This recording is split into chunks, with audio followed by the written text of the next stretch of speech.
사랑하는 성도 여러분, 2020년 3월 29일 사순절 다섯째 주일입니다.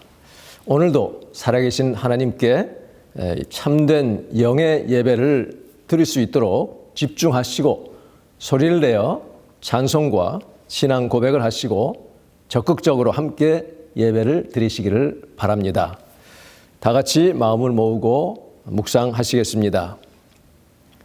내 이름을 경외하는 너희에게는 의로운 해가 떠올라서 치료하는 광선을 발할 것이니 너희는 외양간에서 풀려난 송아지처럼 뛰어다닐 것이다.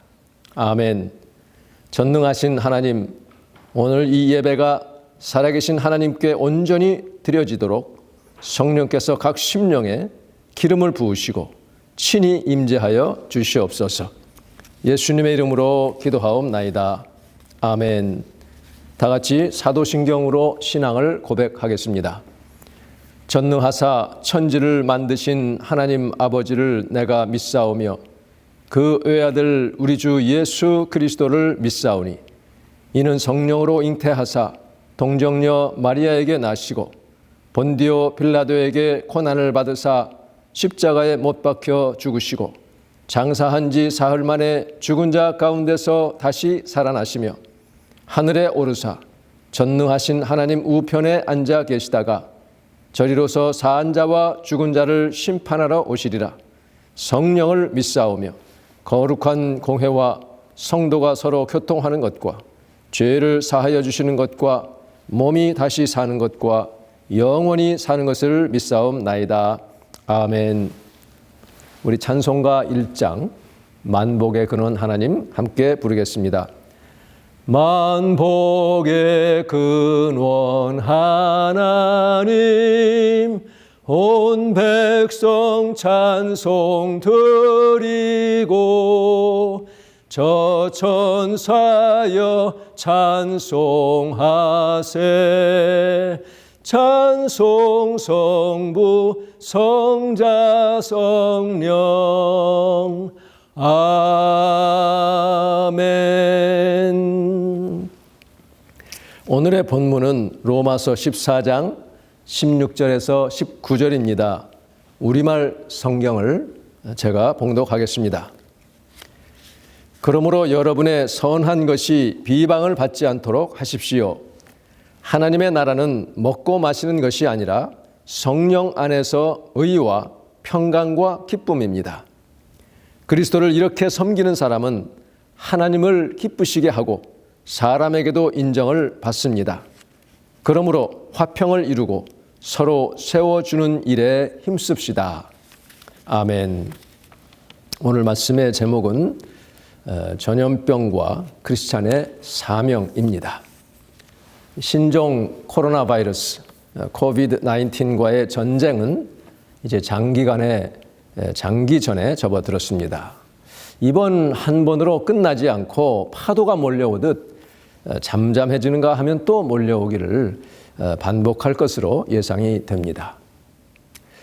이렇게 전 세계가 흔들릴 때에 특히 한국이 신천지로 인하여 감염자가 급증하면서 교회까지도 문을 닫을 수밖에 없게 된 이 상황에서 베드로전서 4장 17절 18절의 말씀, 하나님의 집에서 심판을 시작할 때가 되었다는 그 말씀이 우리에게 깊이 다가옵니다. 여기 보면 만일 우리에게 먼저 하면 하나님의 복음을 순종하지 아니하는 자들의 그 마지막이 어떨 것이며 또 의인이 겨우 구원을 받으면 경건하지 아니한 자와 죄인은 어디 서리요. 여기서 눈길을 끄는 두 구절이 있습니다. 하나는 하나님의 집, 교회에서 심판이 시작된다는 것과 의인이 겨우 구원을 받는다는 것입니다. 그것은 이미 이 교회에 대한 심판은 6년 전 한국의 경우 세월호 사건이 일어났을 때 그때부터 하나님이 구체적으로 시작한 일이었습니다. 이 뉴욕의 경우도 드블라지오 뉴욕 시장이 지난 금요일 기자회견을 통해서 이번 주말, 즉 어제와 오늘이죠. 어떠한 종교이든 Houses of Worship, 예배처에서 사람들이 모여서 예배를 드리면 경찰이 와서 해산시킬 것이요. 그래도 듣지 않으면 폐쇄를 하겠다고 경고를 했습니다. 이것을 종교 탄압의 차원으로 받아들이는 사람은 아무도 없습니다. 왜냐하면 공공의 안전과 생명을 보호하기 위한 절박한 조치임을 누구나 알기에 교회도 이에 기꺼이, 아니 그 이전에 자발적으로 현장에서 모이지를 않고 있는 것입니다.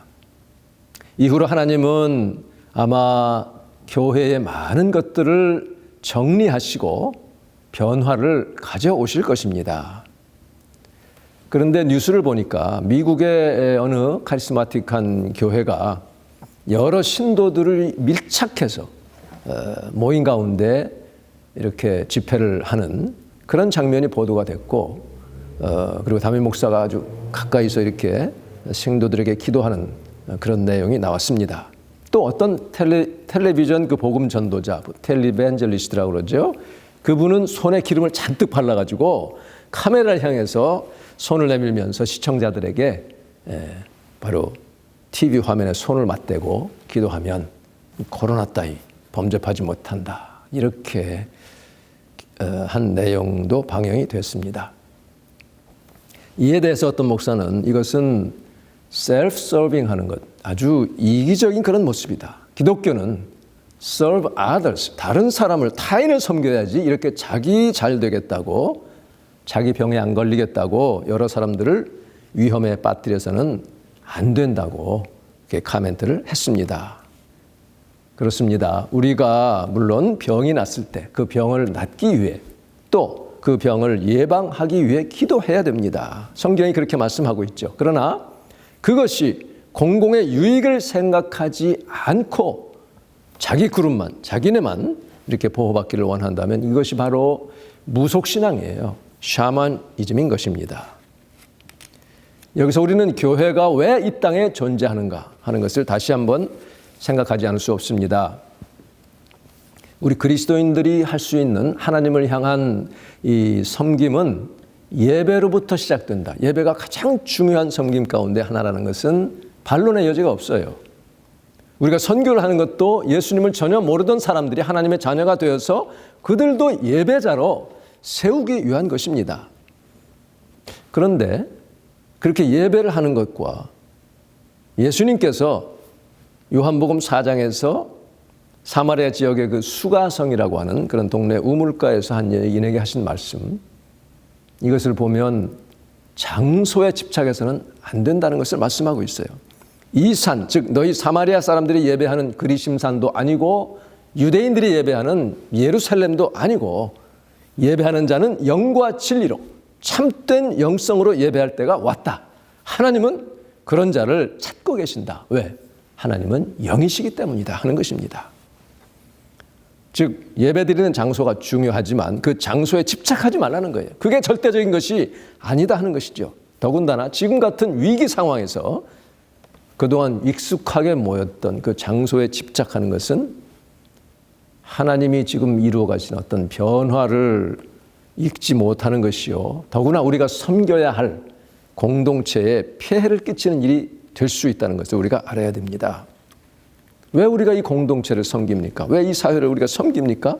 그것은 어떻게 해서든지 주님을 믿지 않는 이 세상 사람들의 눈높이로 내려가서 그들 중 몇이라도 더 얻어서 그리스도께로 인도하고자 하는 것 아닙니까? 사도 바울은 본문에서 뭐라고 합니까? 16절에 보면 여러분의 선한 것이 비방을 받지 않도록 하십시오. 물론 이것은 뭐 제사 드려진 음식 뭐 이런 것들을 얘기하는 것이지만 오늘 우리의 상황에서도 적용이 될 수 있습니다. 우리는 이렇게 모여서 우리 믿음을 지키니 하나님을 기쁘시게 하고 있다. 하나님의 영광을 위해서 우리는 핍박도 또 받을 죽음도 불사할 각오가 돼 있다 하면서 모인다 할지라도 그것 때문에 사회에 누를 끼치고 염려하게 하고 나아가서 바이러스를 퍼뜨림으로 사람들의 생명과 건강을 위협한다면 그것은 비방거리가 돼서 오히려 전도할 대상자들을 실족시키는 그런 일이 된다는 것입니다. 예수님이 뭐라고 하셨어요? 실족하게 하는 일이 없을 수는 없지만 남을 실족시키는 자, offend 하는 사람들은 엄한 책임을 물을 것임을 말씀하고 있잖아요. 왜냐하면 그들을 위해서도, 그 실족한 사람들을 위해서도 예수님이 십자가에서 피 흘려 죽으셨기 때문입니다. 베드로전서 4장 5절에 보면 너희 중에 누구든지 살인이나 도둑질이나 악행이나 남의 일을 간섭하는 자로 고난을 받지 말려니와. 남의 일을 간섭한다는 것이 꼭 거기 가서 간섭하는 것도 있겠지만 다른 사람들을 실족하게 하는 일도 다 포함되는 것 아니겠어요? 즉 덕이 되지 않는 일로 교회가 어려움 당하고 비난당하는 것을 핍박이라고 말하지 말라는 것이에요. 여러분, 왜 지금 한국에 유독 개신교회가 사회의 표적이 되고 있어요? 그것은 그동안 많은 유명한 교회들이 사회적으로 용인받기 어려운 일들로 매스컴에 오르내렸기 때문이 아닙니까? 그런 일들이 누적되어 왔고, 반면에 조용히 선한 일을 하는 그런 것들은 그 비방거리를 상쇄하기에는 너무 부족하다는 거예요. 왜냐하면 이 매스컴, 미디어의 특성상 주목을 하지 않기 때문에 그렇습니다. 왜 세상이 비방을 합니까? 그것은 교회에 대한 이 세상의 기준이 높기 때문에 그렇습니다. 세상이 아무리 악해져도, 그 악하면 악해질수록 교회만큼은 자기들이 기댈 수 있는 좀 모범이 되어주기를 바라는 것이 이 세상입니다. 물론 아무리 교회가 잘해도 무작정 싫어하는 사람들은 어쩔 수 없지만, 그래도 세상은 교회가 사회의 도덕성과 참 가치 체계를 이끌어가는 견인차가 되기를 바라고, 주님도 그것을 원하시기 때문에 사회가, 이 교회가 그렇지 못할 때에 큰 실망을 하게 되는 것입니다. 지금과 같은 국가의 위기 때의 사람들은 자연히 교회를 바라봅니다. 물론 필요 이상으로 교회에 대한 적대감을 가지고 특히 매스컴을 통해서 지속적으로 개신교를 표적 삼아서 비난하면 하나님이 두고 보시다가 알아서 처리를 해 주시지요. 그럴지라도 우리 믿는 자들은 그런 사람도 축복하고 그들이 회개하여 주님께 돌아오기를 기도해야 됩니다. 이것이 먼저 은혜 받고 구원받은 먼저 믿은 자의 도리이고 또 하나님이 원하시는 일일 것입니다. 왜 나이트클럽이나 노래방 이런 데는 규제하지 않으면서 왜 교회만 가지고 그러느냐? 그것이 우리 교회가 협조를 하지 않고 사회에 짐을 지우는 것을 합리화시킬 수는 없습니다. 우리는 지금 전 세계가 uncharted territory, 즉 지도에 나와 있지 않은, 아무도 가보지 않은 그런 땅에 이미 발을 들여 놓았습니다. 앤드류 쿠오모 뉴욕 주지사가 지난 금요일에 말한 것처럼 우리는 새 역사의 현장을 살아가고 있어요. 그가 이렇게 말합니다. It's like living a science fiction movie. 마치 공상과학 영화 속에 지금 우리가 살고 있는 것 같다는 거예요. 그것이 우리의 현실입니다. 이럴 때 우리 크리스찬들은 그의 말대로 최선을 희망하되 최악의 상황에 대비하는 그런 일에 함께 해야 될 것입니다. 우리는 하나님을 믿는 자들입니다. 하나님의 능력의 손길을 믿고 우리는 바랍니다. 하나님은 지금이라도 이집트의 고센 땅에 있던 이스라엘 백성들만을 보호해 준 것 같은 재앙을 면하게 해주실 그런 능력이 있으셔요. 지금이라도 한순간 이 코로나 바이러스를 저 바다에 다 빠뜨릴 수 있는 능력이 있으세요. 그러나 하나님이 그렇게 하지 않으시는 데는 뜻이 있다는 것을 우리가 알아야 됩니다. 지금 우리의 선택과 행동과 준비는 그렇게 하나님이 극적으로 해결해 주실 것에 바탕